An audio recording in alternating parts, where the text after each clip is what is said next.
আজকে আমরা সপ্তম শ্রেণীর দ্বিতীয় পর্যায়ক্রমিক মূল্যায়ন 2025 সালের গণিত বিষয়ের সিলেবাস নাম্বার বিভাজন এবং উত্তর সহ নমুনা প্রশ্নপত্র সম্পর্কে আলোচনা করব। তো চলো এই ভিডিওতে আমরা ক্লাস 7-এর সেকেন্ড ইউনিট টেস্ট 2025 গণিত বা ম্যাথামেটিক্স সাবজেক্টের সিলেবাস, মার্কস ডিভিশন এবং এই কোশ্চেন পেপারের উত্তরগুলো দেখে নিই। তো সেকেন্ড ইউনিট টেস্টে তোমাদের 50 নম্বরের পরীক্ষা নেওয়া হবে, সময় থাকবে 1 ঘন্টা 30 মিনিট। প্রথমে দেখো কোন কোন অধ্যায় তোমাদের রয়েছে সেকেন্ড ইউনিট টেস্টের মধ্যে। 8 থেকে 17 নম্বর অধ্যায় পর্যন্ত যে অঙ্ক রয়েছে সেগুলো তোমাদের কিন্তু প্র্যাকটিস করতে হবে, ঠিক আছে, সেকেন্ড ইউনিট টেস্টের পরীক্ষার জন্য। আর কী ধরনের প্রশ্ন পরীক্ষা দেওয়া হবে দেখো, প্রথমে তোমাদের সাধারণত 6টি 1 নম্বর মানের প্রশ্ন দেওয়া হবে, পাটিগণিত থেকে 2টি, বীজগণিত থেকে 2টি, জ্যামিতি থেকে 2টি, এরকম করে দেওয়া হবে। এরপর 4টি হচ্ছে পাটিগণিত থেকে 4টি 4 নম্বর মানের প্রশ্নের উত্তর করতে হবে, 4 4 16 নম্বর। এগুলো হচ্ছে ভগ্নাংশের বর্গমূল, সময়, দূরত্ব, আয়তক্ষেত্র, বর্গক্ষেত্রের ক্ষেত্রফল, এই সমস্ত অধ্যায় থেকে থাকবে। তারপর 4টি 3 নম্বর মানের প্রশ্ন উত্তর করতে হবে বীজগণিত থেকে 3 4 12 নম্বর। এগুলো হচ্ছে বীজগাণিতিক সূত্রাবলী, সেই অধ্যায় থেকে থাকবে, ঠিক আছে, 12 নম্বর অধ্যায় যেটা। এরপর দেখো জ্যামিতি থেকে তোমাদের 2টি 4 নম্বর মানের প্রশ্নের উত্তর করতে হবে, 4 2 8 নম্বর, সেখানে ত্রিভুজ অঙ্কন যে অধ্যায় সেখান থেকে প্রশ্ন থাকবে। আর রাশিবিজ্ঞান থেকে 2টি প্রশ্ন উত্তর করতে হবে, 4 2 8 নম্বর, ঠিক আছে। এখানে এক্সট্রা প্রশ্ন কিন্তু তোমাদের দেওয়া থাকবে এগুলোর ক্ষেত্রে, বড় প্রশ্নের ক্ষেত্রে। এটা হচ্ছে 16 নম্বর যে অধ্যায় রয়েছে দ্বিস্তম্ভ লেখ, সেখান থেকে এই প্রশ্ন দেওয়া থাকবে, রাশিবিজ্ঞানের প্রশ্ন। তো এইরকম প্যাটার্নে তোমাদের প্রশ্ন দেওয়া হবে সেকেন্ড ইউনিট টেস্টে এবং সময় থাকবে 1 ঘন্টা 30 মিনিট, আর ফুল মার্কস হচ্ছে 50 নম্বর। তো চলো আমরা একটি প্রশ্নপত্রের উত্তর দেখে নিই। 1 নম্বর থেকে বলা হচ্ছে নিচের প্রশ্নগুলোর উত্তর দাও, যে কোনো 6টি এখানে করতে হবে। 1 × 6 = 6 নাম্বার। এতে দেওয়া আছে 6 সেমি, 4 সেমি ও 10 সেমি বাহু বিশিষ্ট ত্রিভুজ আঁকা সম্ভব কিনা বলো, যুক্তি দাও। তো 6 সেমি আর এখানে দেখো না, সম্ভব নয়, কারণ ত্রিভুজের যে কোনো দুটি বাহুর যোগফল তৃতীয় বাহু অপেক্ষা বড় হয়। তো এটা হচ্ছে সূত্র ত্রিভুজ অঙ্কনের, দুটি বাহুর যোগফল তৃতীয় বাহু অপেক্ষা অবশ্যই বড় হতে হবে। তো এখানে দেখো 6 আর 4 যোগ করে 10 হয়, এটা হচ্ছে 10, এটা বড় হচ্ছে না। 6 আর 4 যোগফলটা 10-এর বড় হতে হবে, তবেই কিন্তু ত্রিভুজ অঙ্কন হবে, না নচেত কিন্তু হবে না। নাম্বার বিতে একটি ত্রিভুজের কতগুলি মধ্যমা? একটি ত্রিভুজের 3টি মধ্যমা থাকে। নাম্বার সিতে এবিকে দুটি বর্গের অন্তরূপে প্রকাশ করো। তো এবিকে দুটি বর্গের অন্তরূপে প্রকাশ করলে কী হবে? a + b/2 এর whole square minus a - b/2 এর হোল স্কোয়ার। এই প্রশ্ন এবং উত্তরের পিডিএফ ফাইলগুলো আমাদের সহজ লেসন অ্যাপের মধ্যে দেওয়া থাকবে। অ্যাপের লিঙ্ক ডেসক্রিপশন বক্সে দেওয়া আছে, সেখান থেকে তোমরা অ্যাপটিকে ডাউনলোড করে নিতে পারো, ঠিক আছে। এবং পেইড কোর্সের মধ্যে এই প্রশ্ন উত্তরের পিডিএফগুলো পাবে, পিডিএফগুলো তোমরা নিজেদের ফোনে ডাউনলোড করে নিতে পারবে, সেখানে ভিডিও এবং তার পাশে পিডিএফগুলো দেওয়া থাকবে। পরের প্রশ্ন দেখো নাম্বার বিতে। নাম্বার ডিতে x + 5 এর হোল স্কোয়ার সমান x² + 10x + k সমান কে হলে কি এর মান কত? এখানে আমাদের কে এর মানটা বের করতে হবে। তো আমরা অঙ্কটাকে এবার লিখলাম। এবার দেখো x + 5 এর হোল স্কোয়ার, এটা a + b হোল স্কোয়ার সূত্র, তো আমরা এটাকে a² + 2b + b² সেই আকারে লিখলাম, ঠিক আছে। লেখার পর দেখো x², আমরা এটাকে 5 × 10x হয়ে গেল, এটা 5 × 5 = 25 হয়ে গেল। এবার কি করব? সমান চিহ্নের ডান দিকে বাঁ দিকে দেখো এখানে 10x, এদিকে 10x কেটে যাচ্ছে, এদিকে x², এদিকে x² কেটে যাচ্ছে। তো এদিকে থাকছে হচ্ছে 25 আর ডান দিকে থাকছে k, অর্থাৎ k সমান আমরা কী পেলাম? 25 পেলাম, ঠিক আছে। অর্থাৎ k এর মান হচ্ছে 25, অতএব k এর মান 25 হিসেবে আমরা উত্তর লিখে দিলাম। নাম্বার ইতে হচ্ছে সত্য অথবা মিথ্যা লিখতে হবে। এটা কোনো ত্রিভুজের শীর্ষবিন্দুত্রয় সমরেখ। তো শীর্ষবিন্দুত্রয় সমরেখ হয় না, ঠিক আছে। সমরেখ মানে হচ্ছে একই সরলরেখার উপর যে সমস্ত বিন্দুগুলো অবস্থিত তাদের বলা হয় সমরেখ বিন্দু, এটা মিথ্যা হবে। পরের প্রশ্ন হচ্ছে নাম্বার এফ, সূত্রের সাহায্যে গুণফল রূপে প্রকাশ করো। এখানে এই যে দেওয়া আছে 25y² - 16x², তো এটাকে আমরা কী করবো? দেখো 25y² 5y তার মাথায় হোল স্কোয়ার দিচ্ছি, আর এটাকে 16x² 4x তার মাথায় হোল স্কোয়ার দিলাম, 4 4 16 হয়, 5 5 25 হয়। এবার এটা a² - b² পেয়ে গেলাম। তো a² - b² সূত্র কি? a + b × a - b। তো সেই হিসাবে আমরা এটাকে সেই আকারে লিখলাম, আমাদের গুণফল কিন্তু এটাই। এরপর হচ্ছে নাম্বার ইতে শূন্যস্থান পূরণ করো। দুটি তথ্য সহজে তুলনা করার জন্য দুটি স্তম্ভচিত্রকে পাশাপাশি অঙ্কন করাকে ড্যাশ বলা হয়। তো কী বলা হয়? এটাকে স্তম্ভচিত্র বলা হয়। নেক্সট হচ্ছে 2 নম্বর দেখে যে কোনো 4টি প্রশ্নের উত্তর দাও। এখানে প্রশ্নের মান 3 করে দেওয়া আছে, 3 4 12 নম্বর রয়েছে টোটাল। প্রথম নাম্বার এতে মান নির্ণয় করতে হবে, এই যে অংশটা দেওয়া আছে এটার মান নির্ণয় করতে হবে। তো প্রথমে আমরা অঙ্কটা এভাবে লিখলাম, ঠিক আছে। লেখার পর আমরা দেখো প্রথমে এই যে ভেতরের অংশগুলো দেওয়া আছে এগুলোর আগে বর্গমূল করব। তো এখানে 9, এখানে 64, তো 9 এর বর্গমূল 3 হয় আর 64 এর বর্গমূল 8 হয়। তো 3 এর 8 লিখলাম। এখানে আমরা দেখো বর্গ, এই যে রুটটা উঠিয়ে দিয়েছি, ঠিক আছে, সমান চিহ্ন দিয়ে। তারপর যোগ দিয়ে 25 এর বর্গমূল কত হবে? 5 হবে, আর 64 বর্গমূল 8 হবে, এখানে লিখেছি 8। এবার দেখো এই যে আমরা কী করবো? এটাকে ভগ্নাংশের যোগ করব। তো ভগ্নাংশের যোগ করলে নিচে দুটো হচ্ছে হর দুটোই হচ্ছে 8, অর্থাৎ সমান। তো আমরা কী করবো? নিচে 8 লিখবো, আর উপরে এই 5 আর 3 যোগ করে দেবো। তো উপরে 8 হয়ে গেল, নিচেও 8। তো 8 কাটাকুটি করলে 1 হয়। তো 1-এর রুট করলাম আমরা, 1-এর রুট 1ই হয়, ঠিক আছে। তো বর্গমূলে 1ই হয়। তো আমাদের নির্ণয় মান কত পেলাম? 1 পেলাম। নাম্বার বিতে 2x মাইনাস 1/x সমান 4 হলে x square plus 1/4x square এর মান নির্ণয় করতে হবে। তো প্রথম রাশিটা আমরা লিখলাম, এই যে প্রথম রাশি যেটা দেওয়া আছে সেটাকে আমরা লিখলাম। লেখার পরে কী করবো, এখানে আমরা 2টা কমন নিয়েছি। 2 যদি কমন নিই কী থাকবে, ব্র্যাকেটের মধ্যে x মাইনাস 1/2x থাকবে, ঠিক আছে। এখানে গুণ করে 2x হয়ে যাবে, 2 কেটে গিয়ে x থাকবে, ঠিক আছে। আর সমান চিহ্নের ডান দিকে 4 আছে, তো আমরা লিখলাম। এবার x মাইনাস 1/2x সমান 2টা ডান দিকে আসলে 4-এর সঙ্গে ভাগ হবে, তো 4-এর সঙ্গে 2 ভাগ করলে 2 হয়ে যাবে। তো আমরা এখানে কত থাকছে, 2 থাকছে সমান চিহ্নের ডান দিকে। এবার দ্বিতীয় রাশিটা আমরা লিখবো, ঠিক এই রাশিটার মান আমাদের বের করতে হবে। তো সেই রাশিটা আমরা এখানে লিখলাম। লেখার পরে দেখো এটা হচ্ছে x স্কোয়ার আর প্লাস হচ্ছে 1/4 এর স্কোয়ার। তো আমরা 1/4 এর স্কোয়ারটাকে 1/2x এর হোল স্কোয়ার দিয়ে দিলাম, ঠিক আছে। তখন 4 আর x স্কোয়ার হয়ে যায়। এবার এটা a square plus b square, ঠিক আছে। a square plus b square সূত্র কি, a minus b whole square plus 2ab, সেই হিসাবে আমরা লিখলাম, সেই আকারে লিখলাম। এবার এখানে x মাইনাস 1/2x এর মান আমাদের কত পেয়েছি, এখানে কত বের করেছি, 2। এবার দেখো x মাইনাস 1/2x এর জায়গায় আমরা 2 লিখলাম, তার মধ্যে হোল স্কোয়ার দিয়ে দিচ্ছি, আর প্লাস এখানে 2x কেটে যাতে থাকছে কত, শুধুমাত্র 1। তো 2 4 আর 1 যোগ 1, তো 5 হয়ে গেল, ঠিক আছে। অতএব নির্ণয় মান হচ্ছে 5। এরপর নাম্বার সিতে হচ্ছে 6x স্কোয়ার মাইনাস 1 সমান 4x হলে দেখাও যে 36x square plus 1/x square সমান 28 হয়। তো প্রথমে আমরা কী করছি, দেখো প্রথম রাশি যেটা দেওয়া আছে সেটাকে আমরা লিখলাম। লেখার পর এখানটায় আমরা x কমন নিচ্ছি। x কমন হলে কী থাকবে, এখানে 6x থাকবে, ঠিক আছে। x স্কোয়ার ছিল, x নিয়ে নিচ্ছি, তো 6x থাকবে, মাইনাস এখানে থাকবে 1/x, এই x কেটে গিয়ে 1 হয়ে যাবে। আর ডান দিকে হচ্ছে 4x আছে, ঠিক আছে। এবার দেখো আমরা 6x মাইনাস 1/x সমান এই যে ডান দিকের এখানে ছিল x আর এই বাঁ দিকের x আমরা কেটে দিলাম, তো শুধুমাত্র 4 এখানটা থাকছে। এবার দ্বিতীয় রাশিটা আমরা লিখলাম। লেখার পরে দেখো দ্বিতীয় রাশি লেখার পর সমান এখানে 36x স্কোয়ার আছে, সেটাকে আমরা 6x এর হোল স্কোয়ার লিখলাম। আর 1/x এর স্কোয়ার, এটাকে আমরা 1/x দিয়ে পুরোটার মাথা স্কোয়ার দিলাম, আমরা হোল স্কোয়ার দিলাম। তো a square plus b square হয়ে গেল এটা। তো a square plus b square সূত্র হচ্ছে a minus b whole square plus 2ab। তো সেরকম আকারে আমরা এটাকে লিখলাম। লেখার পরে এখানে দেখো 6x মাইনাস 1/x এর মান আমরা এখানে বের করেছিলাম 4। তো 4-এর মধ্যে এখানে স্কোয়ার দিয়ে দিলাম, এখানে x কেটে যাচ্ছে, 6 দুগুণে 12, তো 4 4 16 যোগ 12 সমান 28, যেটা আমাদের প্রমাণ করতে বলা হয়েছিল, এটা আমাদের প্রমাণিত হয়ে গেল। এরপর নাম্বার ডিতে কে এর মান কত হলে c square plus kc plus 1/9 পূর্ণবর্গ রাশি হবে, ঠিক আছে। এখানে কে এর মান কত হলে এই রাশিটা একটি পূর্ণবর্গ হবে, সেটা আমাদের নির্ণয় করতে হবে। তো দেখো আমরা এখানে c স্কোয়ারটাকে লিখলাম, অঙ্কটা যেমন দেওয়া আছে সেভাবে আমরা লিখলাম আগে প্রথমে। তো এখানে c স্কোয়ার লিখেছি, আর ডান দিকে দেখো 1/9 থেকে 1/3 তার হোল স্কোয়ার দিয়েছে, 3 থেকে 9 হয়। এটাকে a আর এটাকে আমরা b ধরবো। তো এটাকে a আর এটাকে যদি b ধরি তাহলে a স্কোয়ার প্লাস 2a মানে হচ্ছে c আর b মানে হচ্ছে 1/3, তো 2ab প্লাস b স্কোয়ার, ঠিক আছে। তো a square plus 2b plus b square, তার মানে কী হবে, এটা c প্লাস 1/3 এর হোল স্কোয়ার হয়ে গেল, ঠিক আছে। পূর্ণ বর্গাকারে প্রকাশ হয়ে গেল। কিন্তু আমাদের এখানে এই যে মাঝের অংশটা আমাদের কী ছিল, এখানে কে ছিল আর c ছিল, ঠিক আছে। তো এখানে সিটা ছিল, তো এই 2 আর 1/3 মানে 2/3 এই অংশটা কিন্তু আমাদের এটা কিন্তু নেই, এর জায়গায় আমাদের কী আছে, অর্থাৎ কে এর মানটা আমাদের কী হবে, 2/3 হবে, ঠিক আছে। অর্থাৎ কে এর জায়গায় যদি আমাদের 2/3 থাকতো তাহলে কিন্তু এটা একটা পূর্ণবর্গ রাশি হয়ে যেত। নাম্বার ইতে a square plus b square সমান 5ab হলে দেখাও যে a square by b square plus b square by a square সমান 23। তো দেখো প্রথমে আমরা কি করেছি, ডান দিকের যে অংশটা দেওয়া আছে সেটা আমরা লিখলাম। লেখার পরে এটাকে ab তার হোল স্কোয়ার প্লাস ba তার হোল স্কোয়ার সমান a by b plus a by b plus b by a, ঠিক আছে।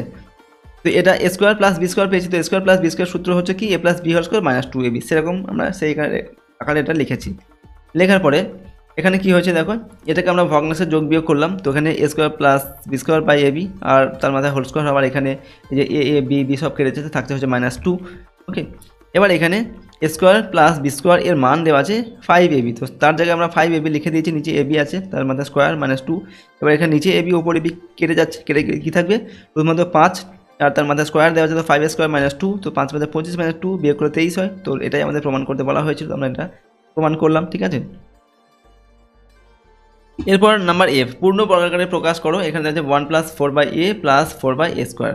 তো 1 প্লাস 4/a প্লাস 4/a স্কোয়ারটাকে আমরা কী করবো দেখো, 1 স্কোয়ার করেছি, আর 4/a এটাকে কী হচ্ছে 2/a তার মাথায় হোল স্কোয়ার, এটা হচ্ছে a আর এটা হচ্ছে আমাদের b।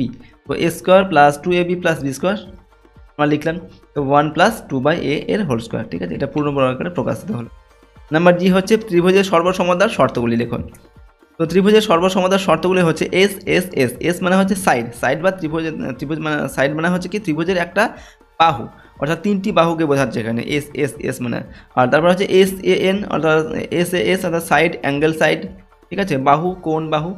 এ এস এ, এটা মানে হচ্ছে কি অ্যাঙ্গেল বাহু, কোণ বাহু কোণ, ঠিক আছে। আর তারপর হচ্ছে আর এইচ এস, এটা হচ্ছে সমকোণী ত্রিভুজের ক্ষেত্রে।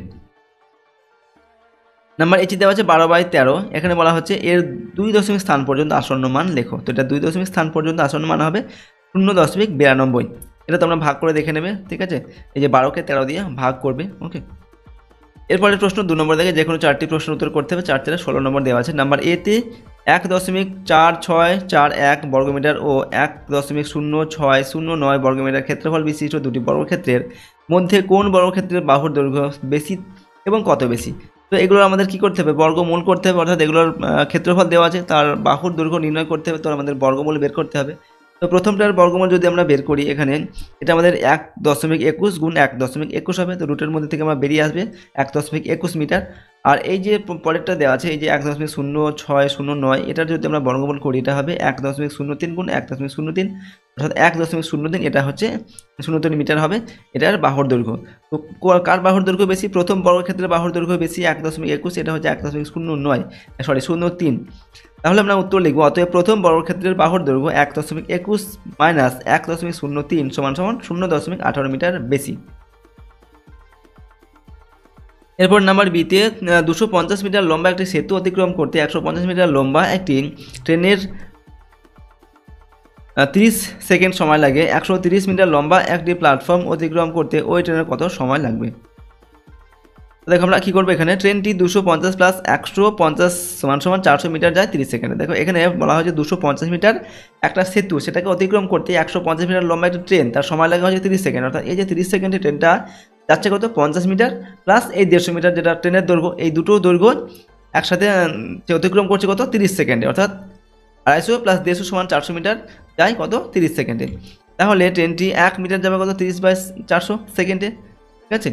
এরপর বলা হয়েছে 130 মিটার লম্বা একটি প্ল্যাটফর্ম অতিক্রম করতে তার কত সময় লাগবে। তো 130 মিটার প্ল্যাটফর্ম অতিক্রম করার সময় এটা অতিক্রম করতে হবে, প্লাস ট্রেনের নিজের দৈর্ঘ্য যেটা সেটা অতিক্রম করতে হবে। ট্রেনের নিজের দৈর্ঘ্য হচ্ছে 150 মিটার। তাহলে আমরা কী করবো, 130 যোগ 150 সমান 280 মিটার যাবে কত, 30/400, তার সঙ্গে গুণ হবে 280। এবার কাটাকুটি করে দেবে, এই শূন্য নিচে থেকে দুটো শূন্য কেটে দিতে হবে, উপর থেকে দুটো শূন্য কাটা পড়বে।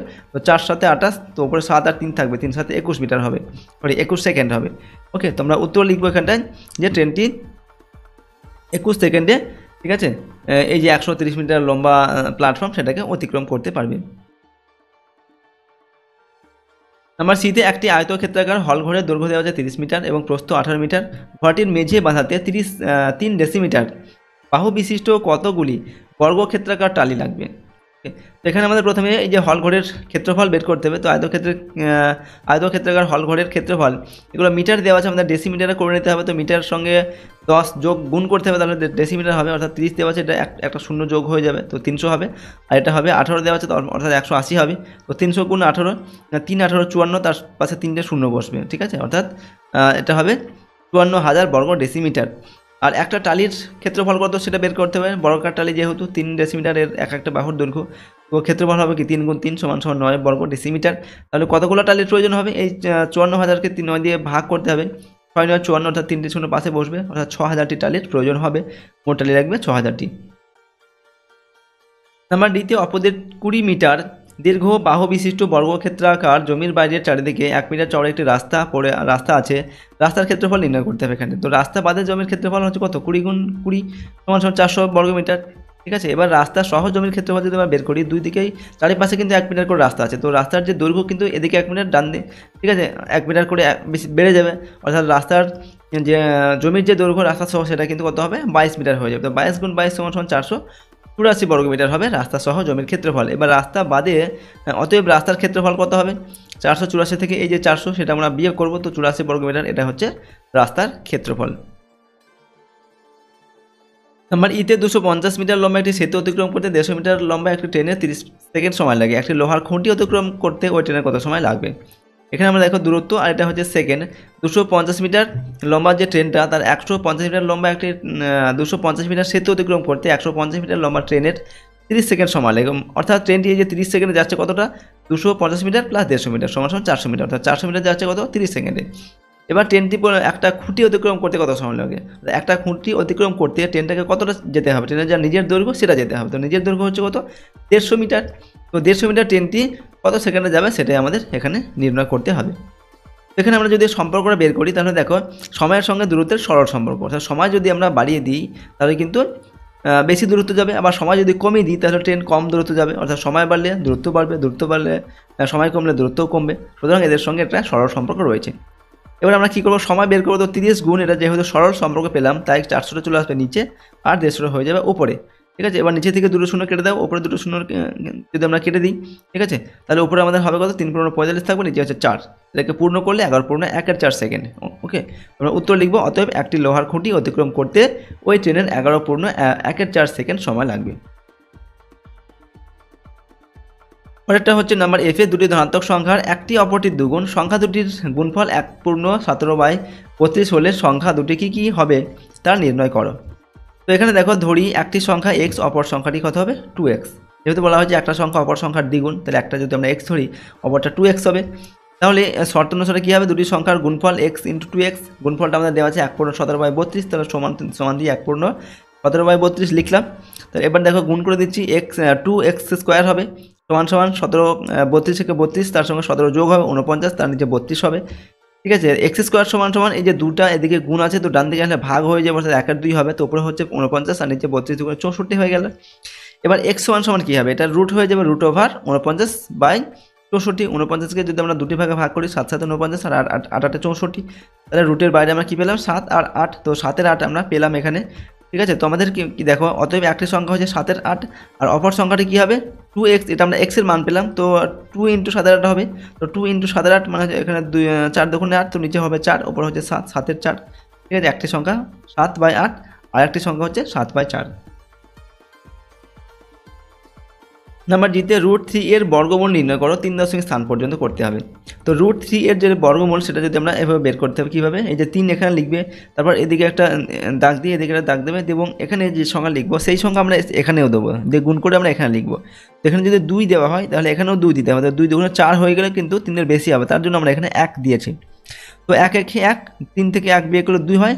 তো বর্গমূলের ক্ষেত্রে জোড়া জোড়া সংখ্যা নামাতে হয়, ঠিক আছে, এবং যদি না মেলে দশমিক দিয়ে আমাদের শূন্য নিতে হবে, এবং দুটো শূন্য নিতে হবে পরপর একই সঙ্গে, একটা শূন্য নিলে চলবে না, তো দশমিক দিয়ে আমরা এখানে দুটো শূন্য বসিয়েছি।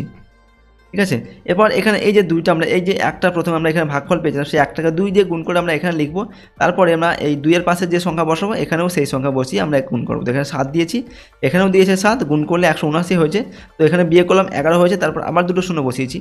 এরপর এই যে আমরা দুটো এখানে প্রথমে 1.7 পেয়েছিলাম, ওটা দশমিক উঠে দিলে 7 হয়, 17 হয়, 17কে 2 দিয়ে গুণ করে আমরা এখানে লিখবো এই যে 34। তারপর আমরা 34 পাশে 3 দিয়েছি এবং এখানেও দিয়েছি 3, গুণ করলে হয়েছে এটা 1029, এবং এখানে বিয়োগ করলে হবে 71। ঠিক আছে, 71 পরে আবার আমরা দুটো শূন্য নিয়েছি, নেওয়ার পরে এখানে 173কে আবার 2 দিয়ে গুণ করে হয়েছে আমাদের এখানে 346, তার পাশে আমরা দিয়েছি 2, আবার এখানেও দিয়েছি 2, দিয়ে এটাকে গুণ করে আমাদের 6924 হয়েছে, এবং বিয়োগফল হচ্ছে 176 হচ্ছে। তো দেখো আমাদের এখানে 3 দশমিক পর্যন্ত হয়ে গেল, 1.732। আমরা উত্তর লিখছি, অতএব √3 এর বর্গমূল হচ্ছে 1.732, 3 দশমিক স্থান পর্যন্ত।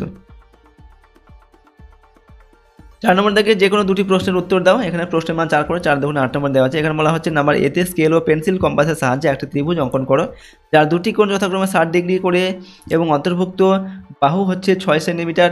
ত্রিভুজটি কী ধরনের হবে? এখানে আমাদের কি দেওয়া আছে দেখো, একটি ত্রিভুজ অঙ্কন করতে হবে স্কেল ও পেন্সিল কম্পাসের সাহায্যে, তার দুটি কোণ দেওয়া আছে 60 ডিগ্রি করে এবং অন্তর্ভুক্ত বাহু 6 সেন্টিমিটার। তো প্রথমে তোমরা একটি এই যে 6 সেন্টিমিটার মাপের বাহু এখানে কেটে নেবে, তারপর এদিকে 60 ডিগ্রি কোণ অঙ্কন করবে কম্পাসের সাহায্যে, এদিকেও 60 ডিগ্রি কোণ অঙ্কন করবে এবং এই বাহু আর এই বাহু এখানে যোগ করে দেবে। তারপরে ABC, এটা হচ্ছে 6 সেমি আমাদের দৈর্ঘ্য, আর এটা 60 ডিগ্রি এবং এটা 60 ডিগ্রি, এবং এটা হচ্ছে একটি সমকোণী সমবাহু ত্রিভুজ। ঠিক আছে, সমবাহু ত্রিভুজ, এর 3টি বাহুর দৈর্ঘ্য কিন্তু সমান। এই যে এটা কোণ 60 ডিগ্রি এবং এটা 60 ডিগ্রি হলে এটাও হবে 60 ডিগ্রি কোণ। ঠিক আছে, তাহলে 3টি কোণ সমান হলে 3টি বাহুও কিন্তু সমান হবে। নাম্বার বিতে 6.7 সেমি বাহু বিশিষ্ট সমবাহু ত্রিভুজ অঙ্কন করতে হবে। তো 6.7 সেমি বাহু বিশিষ্ট সমবাহু ত্রিভুজ অঙ্কন করার জন্য 6.7 সেন্টিমিটার একটা বাহু এইভাবে কেটে নেবে, তারপর সেম মাপ নিয়ে এখানে বসিয়ে এদিকে একটা চাপ কাটতে হবে এবং সিতে বসিয়ে এদিকে একটা চাপ কাটতে হবে, এবং এই চাপ আর এই যে এই বিন্দু আর এই বিন্দু যোগ করে দিতে হবে, তাহলে কিন্তু আমাদের এই ত্রিভুজটা আমরা পেয়ে যাব। ABC, যার নাম দেবে 6.7 সেন্টিমিটার, ঠিক আছে, এর বাহুগুলির দৈর্ঘ্য। নাম্বার সিতে ABC একটি ত্রিভুজাকার যার AB সমান 6 সেমি আর BC দেওয়া আছে 5.5 সেমি ও AC দেওয়া আছে হচ্ছে 7 সেন্টিমিটার। তো এই তিনটি এখানে মাপ দেওয়া আছে, তো তিনটি মাপ নিয়ে আমাদের ত্রিভুজটাকে অঙ্কন করতে হবে, ঠিক আছে। তো এটা করার জন্য আমাদের প্রথমে কি করতে হবে, দেখো প্রথমে এখানে 6 সেন্টিমিটার বাহুর দৈর্ঘ্য দেওয়া আছে, তো এরকম একটা 6 সেন্টিমিটার বাহু কেটে নেবে। তারপরে এখানে কী দেওয়া আছে 5.5, তো 5.5 সেন্টিমিটার বিতে বসিয়ে এরকম এদিকে কাটবে, আর 7 সেন্টিমিটার এখানে এতে বসে কাটবে। তো এখানে ছেদ করবে এবং এই ছেদ আর এটা এখানে আমাদের যুক্ত করতে হবে। তারপরে ABC নাম দেবে, এটা হচ্ছে 6 সেমি, এটা 5.5 সেমি, এটা হচ্ছে 7 সেমি, এরকম করে আঁকতে হবে। পরে যেটা রয়েছে নাম্বার বিতে, DEF একটি ত্রিভুজ আঁকো যার EF সমান 6.5 সেমি আর DEF হচ্ছে 60 সেন্টিমিটার 60 ডিগ্রি, আর কোণ DFE এর মাপ দেওয়া হচ্ছে 30 ডিগ্রি। তো এটাকে আমরা প্রথমে এই যে 6.5 সেন্টিমিটার এই সরলরেখাটা আমরা এখানে প্রথমে আঁকবো। এখানে 60 ডিগ্রি কোণ আঁকতে হবে, কমাস আছে এখানে 30 ডিগ্রি কোণ আঁকতে হবে। আঁকার পর এটাকে এভাবে এবং এভাবে আমাদের এখানে যুক্ত করে দিতে হবে, ঠিক আছে। এবং আমরা এখানে এটা হচ্ছে 6.5 সেন্টিমিটার, এখানে আমরা নাম দিচ্ছি DEF, ঠিক আছে, এটা 30 ডিগ্রি, এটা হচ্ছে 60 ডিগ্রি। 5 নম্বরে হচ্ছে নিচের প্রশ্নগুলোর উত্তর দাও, 4 × 2 = 8। এখানে নাম্বার 1 দেওয়া আছে একটি বিদ্যালয়ের বার্ষিক ক্রীড়া প্রতিযোগিতায় বিভিন্ন খেলায় অংশগ্রহণকারী ছাত্রছাত্রীদের হিসাব নিচে দেওয়া হলো। এটা খেলা হচ্ছে high jump, long jump, kho kho আর দৌড়। তো হাই জাম্পের ক্ষেত্রে ছাত্রের সংখ্যা 400 আর ছাত্রী হচ্ছে 300, আর লং জাম্পে ছাত্রের সংখ্যা 350 আর ছাত্রী হচ্ছে 325। খোখোতে ছাত্র হচ্ছে 200 আর ছাত্রী 350। দৌড় প্রতিযোগিতায় ছাত্র হচ্ছে 375 আর ছাত্রের সংখ্যা হচ্ছে 240, ঠিক আছে। এবং এখানে বলা হচ্ছে এই তথ্য থেকে দ্বিস্তম্ভ লেখ তৈরি করো।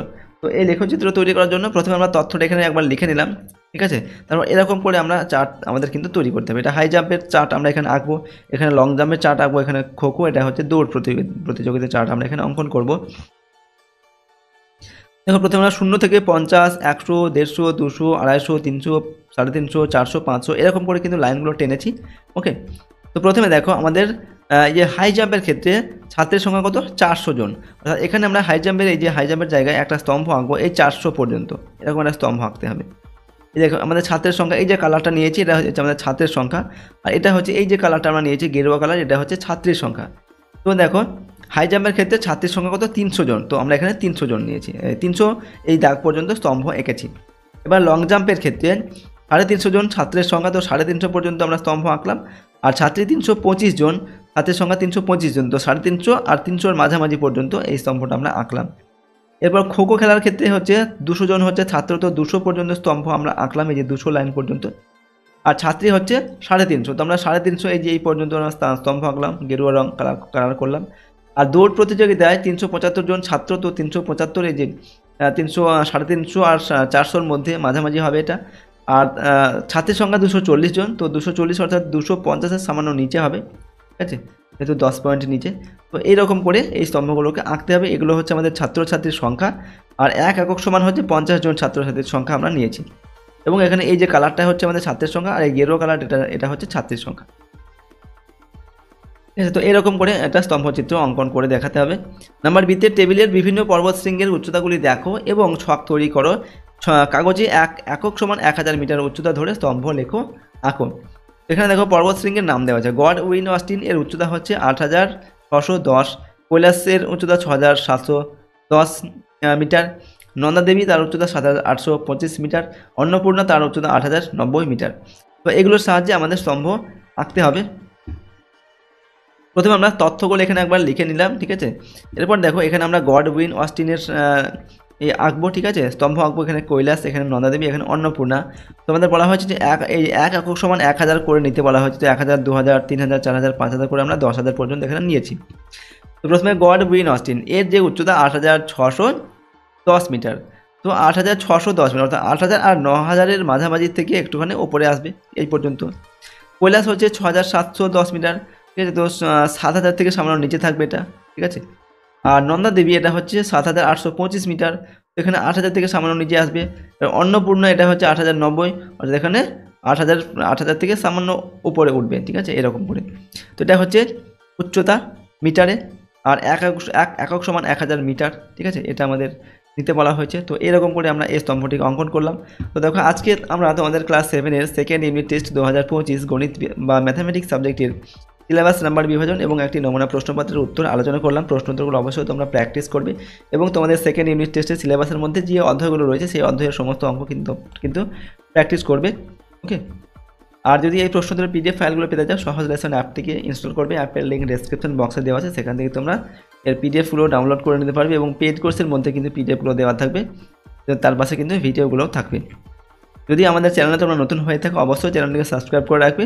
বেল আইকনে প্রেস করার পর অল অপশানটিকে সিলেক্ট করবে এবং ভিডিওটিকে লাইক করবে। ভিডিওটি বন্ধু বান্ধবের সঙ্গে অবশ্যই শেয়ার করবে। কমেন্ট বক্সে নিজেদের মতামত লিখে জানাবে। ওকে, তো আজকে আমরা ভিডিওটিকে এখানে শেষ করছি। সম্পূর্ণ ভিডিওটি দেখার জন্য অসংখ্য ধন্যবাদ।